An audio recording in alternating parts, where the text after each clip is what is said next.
आइए तुलसी Tapovan YouTube channel में आप सभी भक्तों का बहुत बहुत स्वागत है। पुत्रदा एकादशी की व्रत कथा, इसका क्या प्रभाव है अपने आप में। आप अपने बच्चों को सुरक्षित, संकट रहित उनका जीवन जीना चाहते हैं, देखना चाहते हैं, तो आप अपने घर में पुत्रदा एकादशी का व्रत करें। और उसकी कथा इस प्रकार से है जो मैं आपके बीच में रख रहा हूँ। पहले तो ये सुन लें, पूष मास के शुक्ल पक्ष में आने वाली इस एकादशी को पुत्रदा एकादशी के नाम से जाना जाता है। पुत्रदा एकादशी का व्रत रखा जाएगा। इसमें भगवान विष्णु, भगवान श्री गोपाल जी की पूजा होती है। इसको वैकुंठ एकादशी के नाम से भी जानते हैं। लोग पुत्रदा एकादशी का व्रत रखते हैं। भगवान विष्णु परिवार में संपूर्ण परिवार की रक्षा करते हैं, बच्चों की रक्षा करते हैं, इसलिए यह व्रत करना बहुत ज्यादा आवश्यक है। आइए जानते हैं भगवान श्री कृष्ण ने धर्मराज युधिष्ठिर को पुत्रदा एकादशी के बारे में क्या कहा। पौराणिक कथाओं के अनुसार बताया जाता है कि भद्रावती राज्य का राजा सुकेतुमानु जो था, उसका विवाह एक स्त्री के साथ में हुआ। उस नारी का नाम था सेव्या। वो बड़ी धार्मिक आचरण करने वाली थी। उसके राज्य में हर प्रकार की संपदा, सुखदा,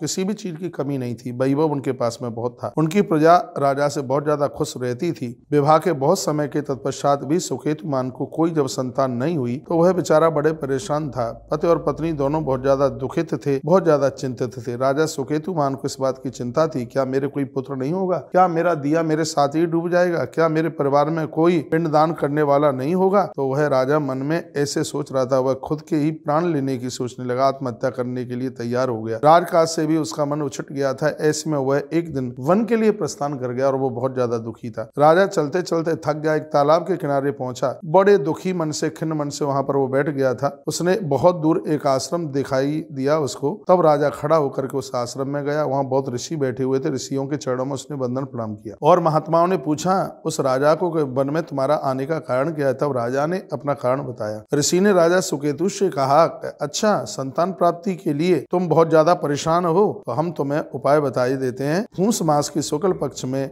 एकादशी आती है और उसको पुत्रदा एकादशी के ही नाम से जाना जाता है। ऋषियों ने पुत्रदा एकादशी की महिमा का ही युधिष्ठिर राजन वर्णन किया। अपनी समस्या का हल पा करके वह राजा अति प्रसन्न होकर के भारी खुश होता हुआ अपने महलों में आया और उसने अपनी पत्नी को यह पूरी बात बताई और उसने पुत्रदा एकादशी का व्रत किया। रात्रि को ही भगवान विष्णु स्वप्न में चल करके आए और उन्होंने कहा कि तुम्हारे यहाँ इस एकादशी की महिमा के द्वारा एक बड़ी सुंदर सुगत संतान का जन्म होगा। पुत्रदा एकादशी के व्रत नियमों का पालन राजा ने किया। इस फल स्वरूप समय आने पर रानी को गर्भ में संतान चल करके आई। राजा को एक बड़ा सुंदर सा पुत्र प्राप्त हुआ। इस प्रकार से जो भी पुत्रदा एकादशी का व्रत करते हैं, निश्चित रूप से उनको संतान की प्राप्ति होती है। बच्चों को संकटों से बचाने के लिए माता पिता इस पुत्रदा एकादशी का व्रत करते हैं और वंश की वृद्धि के लिए पूष मास के शुक्ल पक्ष को यह पुत्रदा एकादशी की जाती है। इसलिए अब के बार 13 जनवरी को पड़ने वाली, गुरुवार को पड़ने वाली यह एकादशी अपने आप में बड़ी अद्भुत है। इसलिए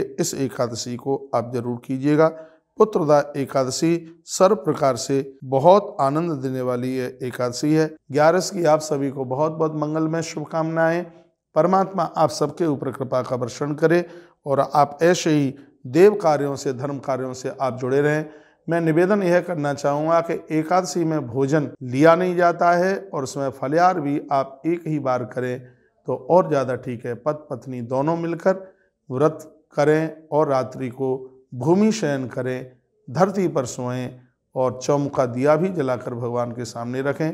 इससे पूर्व में मैंने एक पूजा विधि की वीडियो में ये सब चीज़ें डाली हैं। आइए, आपका बहुत बहुत धन्यवाद है इस वीडियो को सुनने के लिए। आप सबका कल्याण हो, आप सब आनंदमय जीवन जिए, प्रभु परमात्मा के चरणों में मेरी ऐसी प्रार्थनाएं।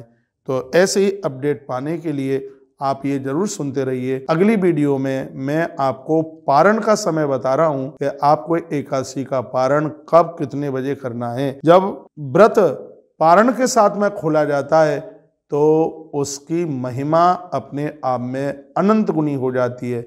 इसलिए आइए इसकी नेक्स्ट वीडियो पारण का समय कितने बजे का है और पारण किस प्रकार से करें, इसको सुनना ना भूलिएगा। बहुत बहुत धन्यवाद आपका।